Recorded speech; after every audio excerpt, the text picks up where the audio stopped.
Muy buenos días a los radioescuchas que nos sintonizan en las frecuencias de Telemetro Radio, a quienes nos ven por streaming a través de Metcon Go, así como en RPC Televisión en señal de televisión digital terrestre, y a los miles de cibernautas que desde cualquier parte del planeta, ya sea en vivo o en diferido, nos siguen a través de las plataformas de Telemetro Cuarto Poder en YouTube. Un saludo especial para doña Marcela Porras, que nos sintoniza desde Wisconsin. También en la página web de Telemetro y ahora también con retransmisión a las 10 de la mañana por Eco TV. Bienvenidos a la emisión de hoy, viernes 14 de agosto del año 2026. En el plano internacional tenemos que el ejército estadounidense anunció su primer grupo multinacional de drones de ataque de la historia, que operará con los países aliados en las regiones en las que opera el Comando Central de Estados Unidos, CENTCOM, en Oriente Medio y Asia, en medio de la guerra con Irán. El nuevo grupo, llamado Task Force Falcon Strike, Grupo de Trabajo Golpe de Halcón, usará drones de ataque unidireccionales con sistemas no tripulados desde el aire, la superficie del mar y el entorno submarino, bajo la dirección de militares de Estados Unidos y socios regionales, indicó el CENTCOM en un comunicado. El organismo militar con sede en Florida apuntó que el lanzamiento del nuevo grupo de trabajo internacional ocurre 9 meses después de crear el grupo de trabajo de golpe de Escorpión, Task Force Scorpion Strike, el primer escuadrón del ejército estadounidense para drones de ataque en Oriente Medio. Entre sus hitos destacó que fuerzas estadounidenses usaron por primera vez en combate drones marítimos que en julio atacaron un centro de mantenimiento para submarinos y barcos en Irán. Además del primer lanzamiento de un dron de ataque aéreo desde un buque de guerra de la Marina de Estados Unidos en diciembre. La Task Force Falcon Strike ampliará el éxito de Scorpion Strike, dada la tremenda innovación que está ocurriendo entre nuestros aliados y socios regionales, declaró el almirante Brad Cooper, comandante del CENTCOM. El grupo multinacional surge mientras los drones son armas de guerra cada vez más frecuentes, como han mostrado los conflictos en Ucrania y Sudán, donde la ONU avisó en mayo que estas herramientas se han convertido por mucho en la mayor causa de muertes civiles. El Departamento de Guerra de Estados Unidos anunció en febrero la meta de conseguir 300.000 drones para 2027, con un costo de $2.300 a $5.000 por cada uno, mientras que el presidente Donald Trump firmó una orden ejecutiva en 2025 para desatar el dominio estadounidense en drones, con medidas para acelerar su producción. Los drones representan una alternativa menos costosa, mientras Trump reconoció la semana pasada la escasez de algunos tipos de armamento, aunque defendió que hay suficiente munición para mantener la guerra con Irán.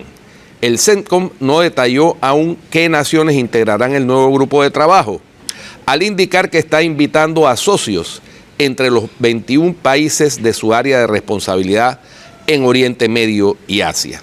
El ejército de Estados Unidos cuenta con sólidas alianzas y amigos en la región. Somos colectivamente más fuertes cuando integramos y desplegamos nuestras capacidades juntos, comentó Brad Cooper. Por otra parte, cazas de la OTAN derribaron a primera hora de este viernes un dron sobre el noreste de Letonia que había entrado en el espacio aéreo como resultado de la guerra electromagnética de Rusia, informaron las Fuerzas Armadas del país báltico en un comunicado. El derribo se produjo por cazas de la misión de policía aérea del Báltico de la OTAN en la región de Valby. Soldados y policías han sido enviados a buscar los restos del dron derribado.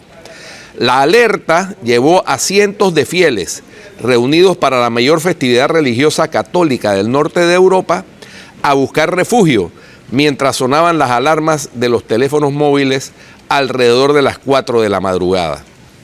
Una alerta advirtió de amenazas para el espacio aéreo en las regiones de Augustdagava, Preji, Resekne, Valby y Aluxne. Es la segunda vez este año que cazas de la OTAN interceptan un dron desviado en el espacio aéreo letón. El pasado 8 de junio, cazas franceses de la OTAN derribaron un dron extraviado, lanzado desde Ucrania y desviado por contramedidas rusas. Los 3 países bálticos han sufrido varios accidentes de drones e incursiones en su espacio aéreo. En mayo, F-16 rumanos de la misión de la OTAN derribaron un dron desviado sobre Estonia.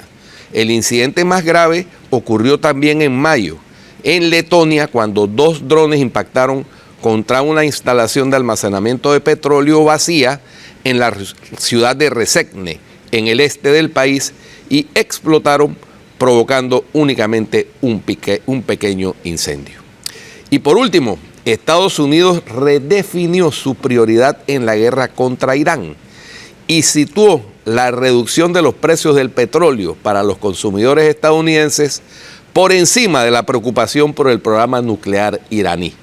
Así lo declaró el vicepresidente J.D. Vance, mientras que el secretario del Tesoro, Scott Bessent, anticipó inminentes nuevas sanciones económicas con el objetivo de desgastar al régimen de Teherán. Vance afirmó en diálogo con Fox News que impedir que Irán obtenga un arma nuclear, una justificación reiterada por el presidente Donald Trump como motivo principal de la guerra, pasa ahora a un segundo plano, frente a la necesidad de restablecer el flujo de petróleo por el estrecho de Hormuz. El vicepresidente subrayó que el conflicto se centra precisamente en el control del estrecho de Hormuz, cuya operatividad resultó gravemente afectada por la respuesta iraní a la ofensiva iniciada por Trump e Israel a finales de febrero. La República Islámica mantiene la paralización del paso como base de negociación, mientras la administración estadounidense busca alternativas para resolver la crisis y evitar una escalada militar en la región. Sé que el precio del petróleo ha bajado hoy y está muy por debajo de los máximos alcanzados al comienzo del conflicto. Ese es el objetivo número 1, mantener el petróleo y el gas baratos para los estadounidenses en todo el país, sostuvo Vance. Y obviamente el segundo objetivo es garantizar que Irán nunca obtenga un arma nuclear, agregó el vicepresidente. Los precios del petróleo bajaron a primera hora de este viernes, con el crudo Brent, la referencia internacional, cayendo un 2.1%. El Brent se mantuvo prácticamente sin cambios en $87.06 por barril, mientras la referencia estadounidense de Texas, el West Texas Intermediate, alcanzó los $82 por barril. Vance se mostró entre los funcionarios más escépticos sobre la ofensiva contra Irán iniciada a finales de febrero, pero sus recientes declaraciones confirman el giro hacia un enfoque más cauteloso en la estrategia oficial. El presidente estadounidense ahora prioriza mantener una fuerte presión económica sobre Irán, bloqueando sus puertos e impidiendo la venta de petróleo con la expectativa de forzar concesiones por parte de Teherán. Eso es lo más destacado en el plano internacional. Bueno, en Panamá, además de Meduca, y acá está hablando de Estados Unidos, la visita del secretario de Guerra no puede pasar desapercibida, claro, el señor Peter Hegseth. Y más porque en el momento en que estaba hablando en el evento, eso fue el miércoles, de la cooperación de Panamá en la lucha contra el crimen organizado y el narcotráfico, dijo algo que a mí sí me parece que es importantísimo para el momento histórico. Él reconoce, y cito textualmente, dijo: Panamá dio el ejemplo cuando rechazó cualquier amenaza a su soberanía y al canal de Panamá. Está explícito el reconocimiento de la soberanía de Panamá como nación y sobre el canal de Panamá. Y establece en esta visita a Panamá el reconocimiento de esa alianza entre Estados Unidos y Panamá, específicamente para la defensa del canal. Yo creo que el tono de la visita en esta oportunidad del secretario de Guerra fue más en ese sentido. Primero en esa reunión que tuvo con el presidente Mulino, después en la reunión hay una lucha frontal evidentemente contra el crimen organizado, al emular a ese crimen organizado y esas organizaciones de narcotraficantes, a ISIS o a estas organizaciones terroristas internacionales. Estados Unidos está poniendo el ojo y el perfil en lo que quizás es uno de los dramas más importantes y el problema más importante que tenemos en la región, que es el crimen organizado y el narcotráfico. Y lo dijo incluso hasta el presidente Mulino, que la principal amenaza para la democracia, es cierto, está en el crimen organizado y en el narcotráfico. Lo estamos viviendo en países como México. Lo vivimos hace unos años en Colombia, hasta que Colombia finalmente tomó control como Estado de la responsabilidad que tenía sobre los ciudadanos. Sigue siendo un problema en Colombia, pero el Estado ya retomó el control. En el caso de México todavía el Estado no retoma el control de muchas de sus regiones que están en manos del narcotráfico. Y para países pequeños como este, imagínate el peligro que se cierne sobre nosotros por entregar al crimen organizado las actividades políticas. La narcopolítica es una de las más delicadas condiciones de esa ambivalencia y de esa relación con el crimen organizado, y lo más peligroso para la sobrevivencia de la democracia y del Estado, ¿no? Todos los analistas políticos que se han dedicado a examinar el tema lo han colocado como una de las amenazas para la gobernabilidad. Totalmente. En todos los países, pero por supuesto mucho más en países con instituciones débiles, como es la característica general de nuestros países emergentes, ¿no? Así que, bueno, ahí están los ejemplos que saltan a la vista. Tú has mencionado México y Colombia, pero yo te podría decir también Ecuador está siendo gravemente amenazado por el crimen organizado.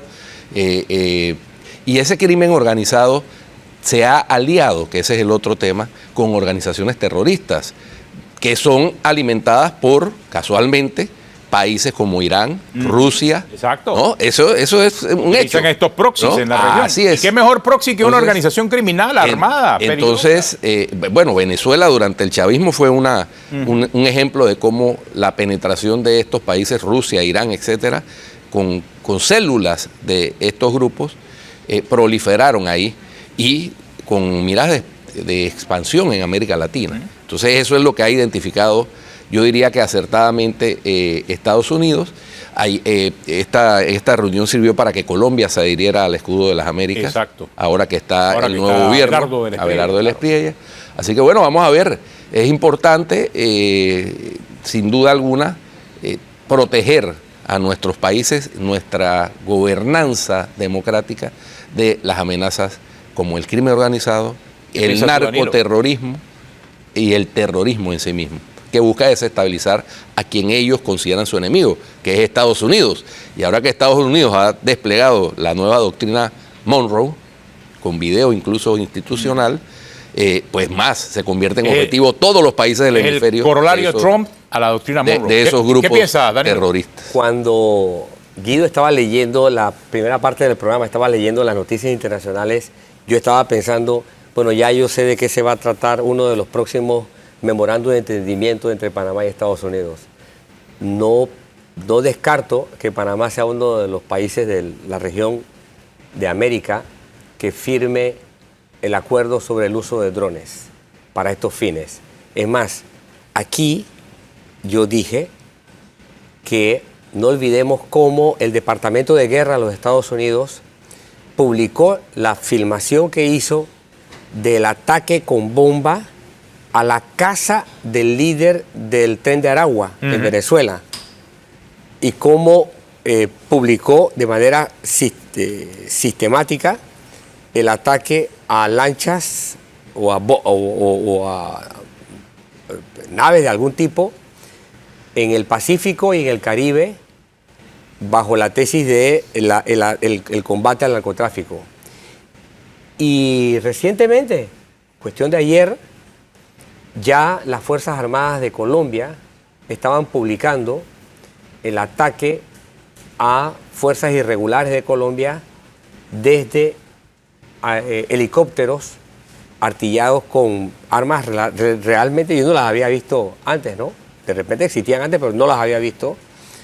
Entonces, todo esto te está detectando un patrón de operaciones bajo una doctrina específica de la cual Panamá no va a estar fuera, no lo veo fuera.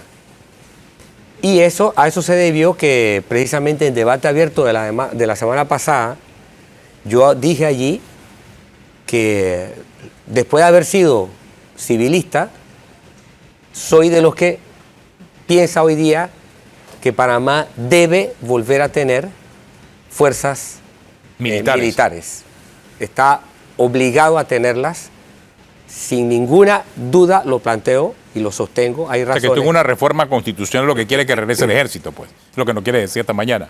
Entonces, no es solamente de querer, O sea, que volvamos a tener ejército. no tenemos otra salida. Ahora, no tenemos otra salida. Danilo, con la tecnología actual, y me permito discrepar respetuosamente, no se necesita ejército, se necesita tener drones como el Reaper, que puede volar de cerca de 50.000 pies de altura durante más de 40 ese es muy horas. caro, Guido. Podemos tener los drones que hace Ucrania. Pero esos drones son muy efectivos, son mucho más baratos. Pero el Reaper es de vigilancia. Entonces no necesitas tener un gran ejército que consume muchos recursos cuando tienes estas herramientas Danilo ha traído ahora ese asunto aquí de que ahora hay que regresar al ejército. Tenemos un servicio nacional. Yo coincido con Guido, yo discrepo contigo también. Tenemos un Servicio Nacional de Frontera que es una unidad élite. Me parece que el Estado sí puede tener varias unidades élites, que no debe ser policía municipal, por cierto, olvidémonos de eso, sino gente preparada, capacitada. Aquí estamos viendo un ejercicio que se está haciendo con esas unidades élites, suficiente para cuidar lo que necesitamos cuidar, que es la frontera, las fronteras. Con tecnología. Bien.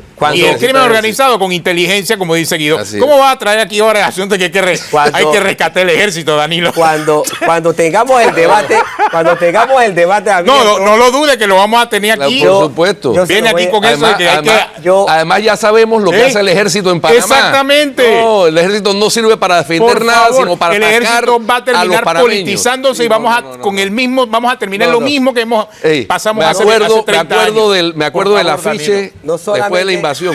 Nunca, jamás militares panameños. Danilo ha venido con ese elemento de distorsión aquí. Y fíjese lo que ese es el problema. Por eso es que pelea con Guido. Y fíjese lo que le voy a decir.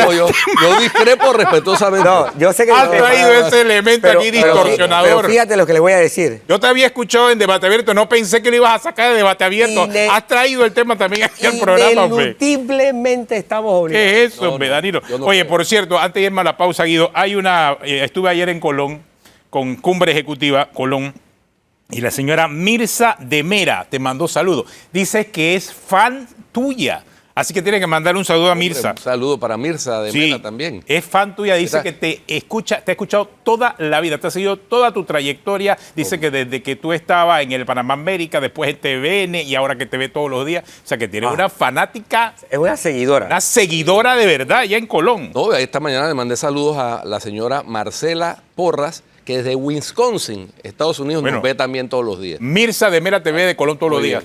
Mándale saludos a Mirza. A doña Mirza de Mera. Un saludo. Oye, tenemos una pausa, regresamos con Danilo porque vamos a hablar ya no del ejército, sino vamos a hablar del Meduca, lo que está pasando en el Meduca, en un minuto aquí en Cuarto Poder.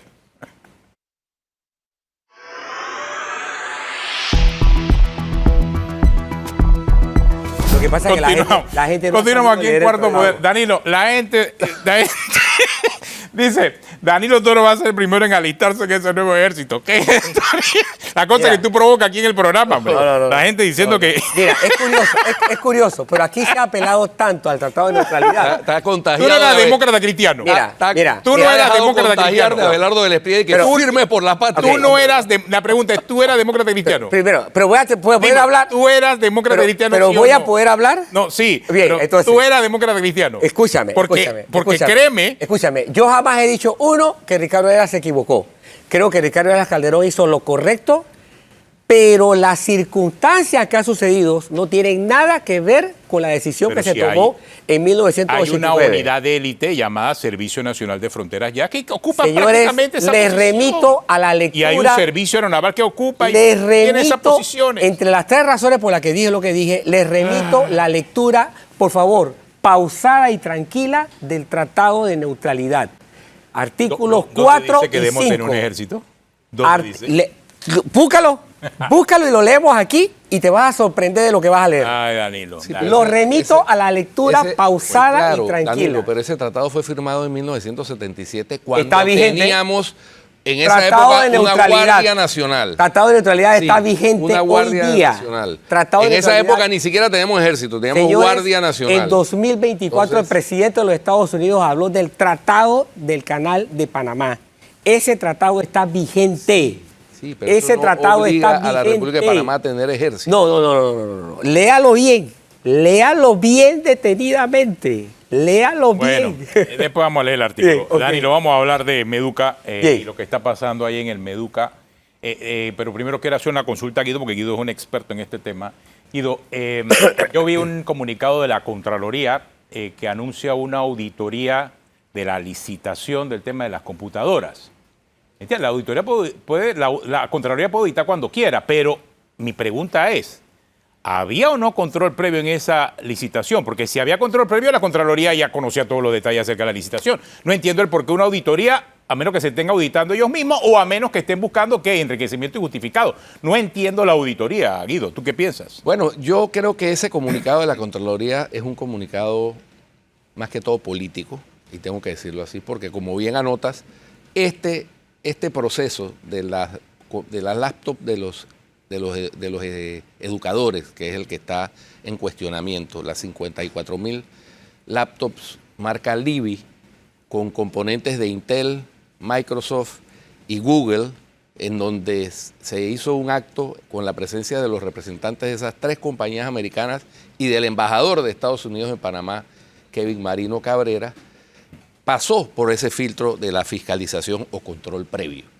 Entonces, salvo que los fiscalizadores, que ese es otro tema, Sí. hayan tenido alguna incorrección al momento de refrendar ese contrato, que yo creo que por el monto del contrato, además, el refrendo corresponde al propio Contralor General de la República, porque es un contrato de 28 millones de dólares, no veo cómo puede ahora pretender auditarse ese mismo proceso de licitación y de adjudicación del contrato. Pero, Guido, una pregunta. ¿Tú conoces el contrato? No lo conozco. Esa es mi primera pregunta. No lo conozco, pero pasó por toda esa etapa de verificación previa que Totalmente. hace el proceso de fiscalización de Ojo, la y esa Contraloría. computadora Porque sí. si hay una irregularidad no lo refrendan. Ojo, y esas Así de computadoras sencillo. sí es cierto que son marca Libby. Un error, porque debieron ser marca Meduca. Y ahí viene el primer enredo. Son marca Libby, pero están hechos con componentes de Microsoft, de Google y de Intel. Eso sí es parte del acuerdo y del contrato. Entonces, por esa razón está el representante de Google, de Microsoft, de Intel y el embajador de los Estados Unidos en Panamá allí. Entonces, esa parte deben aclararse y el resultado de la auditoría debe aclararse para entender, porque no es solamente materia de un simple comunicado. El Contralor debiese explicar bien qué es lo que se va a investigar con esa auditoría, para ver si que está investigando a la propia Contraloría, que debió ser parte del control previo. En el acto estuvo incluso el director de la AIG. Exactamente. Porque todo lo que tiene que ver con componentes tecnológicos del Estado tiene que tener también el visto bueno de la AIG. Exacto. Por eso le digo, Entonces, el único error de la computadora es llamarla Libby, porque es una marca y mucha gente piensa que la marca de la computadora y la computadora se compró así. No, la computadora se mandó a hacer específicamente para las necesidades que Panamá estableció. La pregunta aquí No es que se compró hecha, no. Y por esa razón es ese acuerdo en donde están todos estos señores ahí presentes, tanto de Microsoft, de Intel, de Google. Yo creo que ahí hay mucha tela que cortar todavía. Ese es el punto. Y lo más lamentable es que la compra de unas computadoras hayan provocado la renuncia de la ministra de Educación, porque eso es lo que pasó. O sea, no podemos pintarlo del color que queramos. Y esto lo digo porque la propia ministra va al Ministerio Público y presenta una denuncia. Y después aparece un comunicado de la Contraloría diciendo que va a haber una auditoría. Entonces, explíquenme eso. O sea, ¿cómo es posible que nosotros nos enredamos en la compra de una computadora en pleno siglo XXI? O sea, cuando aquí en Panamá hemos licitado la ampliación del canal de Panamá hace 10 años y nos enredamos todavía en el Estado en la licitación de computadoras para los docentes y para los estudiantes. Aquí la clave, por favor, aquí la que clave, hay un problema grave. Aquí la clave es, uno, leer... No es la ministra ni el ministro que viene, no, es el sistema. Tenemos un problema grave en el sistema. El problema es que el sistema está demasiado fuera de agarre, porque lo que hay es que leer el contrato y cotejarlo con los términos de referencias de lo que el Estado panameño estaba pidiendo. Pues esa es la labor que debe haber hecho la Contraloría previo al refrendo del contrato, porque el contrato fue refrendado. Ajá. Y mi Entonces, pregunta es, ¿la renuncia de una ministra se produce porque la Contraloría va a hacer algo o ya atisbó o hizo algo? No sé. No sabemos, eso es lo que no sabemos. Es que esta renuncia tiene todas las preguntas del mundo y Por eso, casi ninguna respuesta. A mí me Y quedaron casi ninguna todas respuesta. las preguntas. Yo, mientras más escuchaba Pero todo es muy raro, Danilo. mientras yo más Y escuchaba todo es la muy declaración de la extraño. ministra, más preguntas yo me hacía. Es la conferencia que más preguntas me ha dejado con respecto a lo que se ha dicho. Y entonces la conferencia del nuevo ministro designado, Ventura Vega, un operador político, hay que llamar las cosas por su nombre, tan operador político que siendo secretario general de la Contraloría se la pasaba metido en la Asamblea el 1 de julio del año pasado, no sé si recuerdan, tratando de matraquear, como se dice vulgarmente, a favor de la que hoy es presidenta de la Asamblea, que en aquella vez no se logró el cometido. Entonces ahora él en su conferencia de prensa dice que sigue el proceso de las computadoras. Yo no entiendo tampoco, no lo entiendo. Fíjate tú lo extraño del escenario. Ahora, pero Guido, si tú puedes ver lo que estás planteando y le pones el zoom, tú te das cuenta que la presencia del señor Vega como ministro de Educación es precisamente para tratar de aclarar algo. O sea, ¿cuál es la tarea que llega a tener, que uno esperaría que se diera de su entrada al Ministerio de Educación? Tratar de explicar algo que ha ocurrido allí, por lo menos con esta licitación, a lo mejor con otras cosas, a lo mejor, nosotros no lo sabemos. Pero la función que yo le asigno es una valoración de carácter político. No la veo de otro tema. No, totalmente. Y los asuntos técnicos de Meduca, a mi criterio, quedan una vez más colgados de la brocha. Es decir, la situación de Meduca... Al final, lamentablemente, nadie está pensando en los estudiantes. La Eso situación es lo de último aquí que se piensa. Nadie piensa en la academia, en los estudiantes, solamente piensa en la política y en el encima control. con una reforma a la ley de educación que tiene más de 80 años en ciernes. ¿Cómo va a quedar esa reforma ahora? Que esa es la que debería preocuparnos porque no sabemos si es reforma, nueva ley. Para atender, o nueva ley, para atender la preocupación válida que debería ser el objeto de la educación, que son los estudiantes, ¿no? Para actualizar los currículums de nuestros estudiantes de las escuelas oficiales, que tienen un currículum basado en la educación prusiana que ya está totalmente desfasada, Danilo. Esta mañana escuchaba a Pepe Miralles en el noticiero y tiene toda la razón. Pepe, o sea, estamos en la época de la inteligencia artificial, nuestros estudiantes les toca aprender silvestremente eso, cuando debería ser parte del currículum en los colegios, ¿no? Pero imagínate, Guido, en qué situación estamos y para licitar las computadoras para poder alcanzar eso, mira todo el problema que se generó. O sea, eso es lo que me parece a mí muy delicado, porque en medio están los estudiantes de escuelas oficiales que ya de por sí tienen una brecha tecnológica enorme contra los estudiantes de escuelas particulares. Pero Atenógenes. Y ni hablar de estudiantes del resto del mundo. Pero Atenógenes, si tú ves que el problema de fondo, cuando tú tienes los signos, ¿no? La sintomatología, y tú dices, es que terminan la primaria, llegan a premedia y todavía no se puede interpretar lo que se lee, no se puede entender lo que se lee. No hay dominio de las 4 operaciones matemáticas básicas. Es que ni siquiera estamos hablando de un problema de inteligencia artificial, Guido. O sea, la catástrofe educativa de Panamá, a la catástrofe educativa de Panamá, que es de naturaleza histórica, le ha sobrevenido la distancia abismal con respecto al mundo tecnológico. Pero nuestro fondo estructural está totalmente pulverizado. Ahí no hay estructura que sostenga contenido, capacidad analítica, comprensión. No hablemos de pensamiento crítico. ¿Qué va? Olvídate. Es una tragedia. Es una tragedia. Ese es el concepto. Y estas interrupciones disruptivas, sin explicación de fondo, claro, es peor todavía. Grave más todavía. Peor todavía, porque uno puede estar de acuerdo o en desacuerdo con algunas cosas de la ministra, hoy exministra de Educación, Lucy Molinar, pero ella tenía una hoja de ruta que la estaba ejecutando. Ahora, ¿cuál va a ser la hoja de ruta? No se sabe. No se sabe. No se sabe. Entonces... Y hemos pasado por momentos similares, y eso es lo que a mí más me preocupa, porque en el pasado hemos tenido gobiernos en donde ha habido 5 ministros, 1 por año. Sí. Hemos tenido 2 periodos presidenciales donde han pasado 5 ministros, 1 por año. Eso está mal. Educación ha sido una... Mal. Y el gobierno pasado ni se diga que dijo que la educación iba a ser la estrella y terminó estrellada la estrella. Bueno, no les preocupó en lo más mínimo. Por el contrario, lo que vimos es un gran despilfarro. Lo más doloroso a Danilo y a Tenógenes, es que nuestros muchachos tienen la capacidad suficiente. Por supuesto. Han demostrado Por supuesto. en concursos internacionales, Por supuesto. de todo tipo de, Imagínate si le dan las de herramientas. disciplina. Imagínate si tuvieran las herramientas y un ministerio a su servicio. Si se les cultivara la capacidad de pensamiento.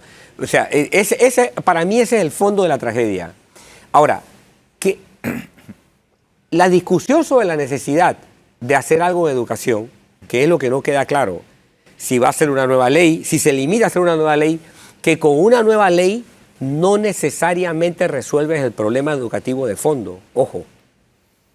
No, Porque la ley es necesaria para actualizar algunas cosas que están desfasadas. Pero no por te supuesto que no garantiza, garantiza. que vas a obtener Claro, no. mejores resultados que lo que estás obteniendo hoy día. Supuesto que no, hay te los que garantiza. materializar la transformación educativa. Exacto. ¿no? Hay la otras ley es cosas. un instrumento para materializar la transformación La ley educativa. debiera responder a un trabajo de fondo Claro. mucho más profundo, que es el que yo no acabo de ver. No tiene agarre, no tiene enganche histórico. Tú no ves a ninguno de los tres sectores históricamente para decir, bueno, vamos a empujar. Ha habido esfuerzos aislados de actores que han tenido cierto grado de vocería, han venido aquí algunas personas, qué sé yo, pero que tú digas, mira, la sociedad pide esto. Oye, en Chile nosotros llegamos a ver marchas de los propios estudiantes y de la sociedad pidiendo calidad y contenido de las escuelas. No, aquí vemos a los profesores marchando por temas políticos todavía. Y por no perder sus conquistas, que llaman. conquistas, así es. Bueno, gracias Danilo por acompañarnos aquí en Cuarto Poder. Nosotros tenemos una pausa. Casualmente tú hablaste de Pepe Miralles. Ahora vamos a hablar con Pepe Miralles. Muy bien, aquí en Cuarto excelente. Poder. Ya regresamos.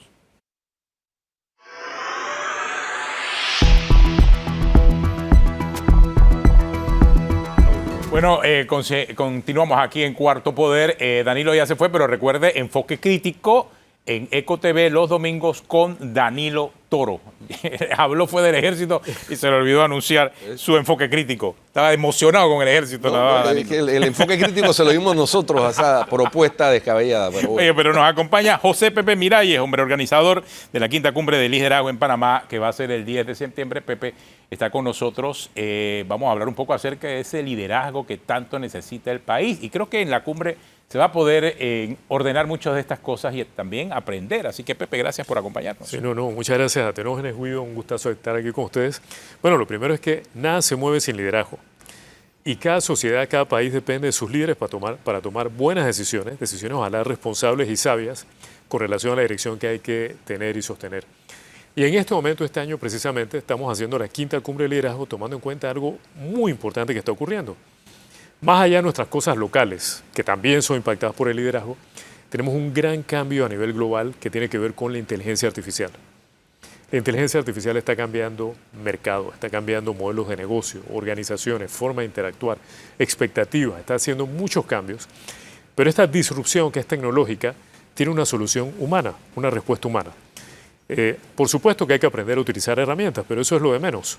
No se trata de qué modelo utilizar o dónde aplicar, sino más bien cómo han cambiado las cosas, cómo necesita cambiar la estrategia, qué cambios organizacionales tenemos que hacer, qué se espera del liderazgo para poder llevar esto, evitar los riesgos y capitalizar sobre las oportunidades. A eso es la quinta cumbre de liderazgo, que es el 10 de septiembre, como tú mencionaste, Exacto. el Centro de Convenciones Amador. ¿Y quiénes están invitados a participar? ¿Todo aquel? Sí, público abierto. Todos aquellos que tengan un rol de liderazgo, y diría, por supuesto, a la empresa privada, porque la empresa privada tiene que mantenerse competitiva, si no simplemente está fuera del juego, pero también las entidades públicas, personas que están también a cargo de organizaciones sin ánimos de lucro, la academia, cualquier persona que tiene posición de liderazgo. Porque quiero mencionar a Tenógenes y Guido que este año 2026-2027 no son cualquier año. Esto no es negocio usual. En este momento necesitamos tomar decisiones muy importantes con relación a nuestras organizaciones y nuestro futuro para mantener la competitividad y aprovechar el gran cambio que se está dando. Y esa es responsabilidad de las personas que ocupan posiciones de liderazgo. Entonces tienen que pensar fuera de la caja. No pueden estar simplemente pensando tácticamente en, oye, el modelo este es mejor que el otro, déjame ver cómo aprendemos aquí o acá. No, eso es lo de menos. Mira, tú en el noticiero me explicabas Sí. y definías muy bien, como siempre lo has hecho, Pepe, quién es líder, porque muchas veces la gente se equivoca incluso acerca de lo que significa liderazgo. Pero explícanos y defínenos eso. O sea, ¿quién es el líder? ¿Quién es el líder de una organización? ¿Es el jefe máximo? ¿Quiénes son los líderes de las organizaciones? Muy buena pregunta, Tenógenes, porque el liderazgo no es algo que te da el título. Tú puedes tener el título y tú puedes ser jefe de, gerente, CEO, y nadie te sigue. Simplemente hacen lo que te piden que tú hagas para que no los despidas. Claro. Y dan el mínimo necesario. Un líder es una persona que trae lo mejor de las personas. Le ayuda a conectar con un propósito, con una visión, con una estrategia, con una dirección, de forma tal de que la gente dé lo mejor de sí por su propia voluntad, cuando está y cuando no está. Exacto. Y el liderazgo es crítico porque mueve todo. Te estuvieron hablando aquí no hace mucho de educación. Requerimos liderazgo en la educación. Si vas a una empresa, se requiere liderazgo. En la familia se requiere liderazgo a nivel comunitario, en todos lados. Y en este momento necesitamos que los líderes de nuestras organizaciones, todos los que tenemos posiciones de liderazgo, estemos pensando con relación hacia dónde vamos a llevar nuestras organizaciones. Por eso estamos haciendo esta cumbre. Y como mencionaste tú, 3 expertos que estamos trayendo, tres personas que a nivel global son cada uno experto en su tema. El primero es Patrick Levin, experto en disrupción. Que es lo que vivimos todos los días ahora. Eso es lo que hay ahorita mismo y uno tiene que entender la disrupción y cómo responder, en vez de salir con pánico o reaccionar sin haber analizado bien la situación. Necesitamos entender cómo responder bien eso. Eso es lo uno, en otras palabras, entender qué está pasando y cómo podemos responder. Lo segundo es lo que hay que hacer a nivel organizacional. ¿Qué tienen que hacer los líderes para generar alineación, definir claramente la estrategia hacia dónde irnos? Y ahí entonces está Ryan Inergy, que es el líder de consultoría de Franklin Covey, que esta es la especialidad de él. Y lo tercero es que tú tienes que hacerlo con las personas. Y entonces ahí viene Alan Fine, que es especialista en cómo movilizar personas, cómo tú ganas el compromiso y el entusiasmo de las personas. Es todo un proceso, es todo un proceso. El otro día... Y ahí inclusive la parte política, porque muchos políticos piensan que ellos no son líderes, ellos solamente tienen seguidores o les gusta hacer marketing político o piensan que les gustan los likes. Estamos en esta era en donde muchos políticos piensan que solamente son electos para eso, pero también son líderes. Líderes en cada una de sus comunidades, líderes en cada uno de sus distritos, líderes en sus circuitos, líderes en el país. Cada ministro es un líder. O sea. Así es. Pero fíjate, yo puedo elegir ser líder o no, porque yo simplemente puedo sentarme y decir, oye, a mí me eligieron aquí, así que hago lo mínimo necesario, Exacto. hago 3, 4 cosas, o me nombraron, o yo puedo elegir hacer la diferencia. Al final del día, fíjate, esto es lo que me gusta recordarle a las personas. Todos nos vamos a ir de aquí.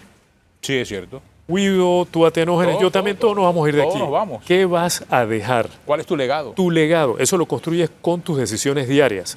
Los líderes tienen esa claridad, toman decisiones para de verdad hacer la diferencia. Entonces yo le digo a cualquier persona que tenga posición de liderazgo, aproveche el privilegio que tiene y asuma la responsabilidad, porque el resto de la gente, ya sea una empresa, sea una institución pública, en cualquier lugar, está contando y confiando en que la persona que está a la cabeza o las personas que están a la cabeza están tomando las mejores decisiones para su futuro. Cierto. Un empresario no es solamente su negocio, es un ecosistema. Ahí hay colaboradores, están las familias de los colaboradores, están los clientes, están los proveedores, está la comunidad. Tiene que tomar decisiones responsables. Pepe, ahora que mencionaste la empresa privada y el liderazgo en la empresa privada, a mí me llamó la atención el otro día que tuvimos un invitado hablando sobre inteligencia artificial y él decía que en Panamá mucha gente, ciudadanos comunes y corrientes utilizan inteligencia artificial, pero las empresas son pocas las que utilizan inteligencia artificial. Súper comentario. Mira, nosotros acabamos de publicar una investigación y aproximadamente 90% de las personas utilizan inteligencia artificial en el día a día. Hacen correos electrónicos, buscan, investigan, etc. Pero solamente 8% de los colaboradores dicen que su gerente ha tenido una conversación con ellos con relación a cómo la inteligencia artificial le va a ayudar a la organización. De hecho, los empresarios presumen, dicen, oye, mira, si la gente está utilizando esto, y mira lo que puede hacer esta herramienta, el resto del tiempo, los ahorros en tiempo, los van a utilizar en innovación, en servir mejor al cliente, en hacer cosas diferentes. Solo 35% de las personas lo hacen. En otras palabras, hay una brecha gigantesca entre lo que la gente piensa que está pasando solito en las organizaciones y lo que de verdad está ocurriendo, sin tomar en cuenta los riesgos de seguridad. Eso es un tema de liderazgo. Liderazgo es decir, porque necesita uno generar alineación en la organización y un plan claro, una estrategia clara de cómo vamos a utilizar la inteligencia artificial para hacer lo que no podíamos hacer antes. Y sabes que hay unas brechas enormes. Por eso es que necesitamos nosotros reforzar el liderazgo. Y tenemos que hacerlo ahora, en este momento. Así que yo nuevamente, invito a todos los líderes a que no se pierdan esto. Este evento, a propósito, va a pasar por streaming a Estados Unidos. Hispanoamérica, hasta Europa va a llegar. Y lo vamos a tener aquí físicamente. Entonces, invito a cualquier líder que reserve la mañana del 10 de septiembre el Centro de Convenciones de Amador, de 9 a 1, que es cuando vamos a llevar a cabo el evento. Ya saben, entonces, están cordialmente invitados. ¿Dónde se pueden hacer las inscripciones, Pepe? Por supuesto, pueden entrar al sitio web greatness-center.com y contactarnos por WhatsApp en el 6677-3005. Nuevamente es greatness-center.com y 6677-3005. Ya saben, entonces, para participar de este evento, el quinto Cumbre Internacional de Liderazgo, organizada, y aquí está José Pepe Miralles con nosotros, que nos ha hablado de las cosas que se puede llevar de esa cumbre. Yo creo que es muy importante, sobre todo para ir construyendo ese legado, como tú muy bien dices, ¿no? Para todos aquellos que son líderes. Y lleva también al tema de las empresas, lleva también al tema del Estado, pero lleva también al tema del hogar, de la casa. Es que por ahí se comienza. Por ahí se comienza. Yo soy líder primero mío, luego de mi entorno alrededor, comenzando con la familia, que es el primer rol de liderazgo que tengo, y entonces luego paso con mis compañeros, la organización y hacia afuera. Y miren, nuevamente, las cosas se mueven o no se mueven con relación al nivel de liderazgo que haya. Invirtamos en liderazgo, invirtamos en construir, en vez de quejarnos de por qué no se está haciendo esto, por qué no debimos haber hecho, por qué no tomamos tal decisión. Invirtamos en nosotros mismos, en liderazgo y en tomar decisiones que sean responsables y sabias hacia el futuro. Así que 10 de septiembre, cordialmente invitados todos. De 9 de la mañana a 1 de la tarde en el Centro de Convenciones. Centro de Convenciones de Amador. 6677-3005. Es una inversión en su crecimiento personal. De acuerdo con eso, Pepe. Muchas gracias, Pepe. Muchas gracias, Guido. Gracias, Pepe. Lamentablemente se nos acabó el tiempo, porque con Pepe podríamos quedarnos conversando horas de temas para un positivos. programa. Sí, exactamente. Un gustazo. Pepe transmite tranquilidad en medio de toda la turbiedad de temas que hay. Así que si usted sigue en Telemetro Radio, siga con los muchachos del brunch y en RPC Televisión la programación regular. Hasta el lunes.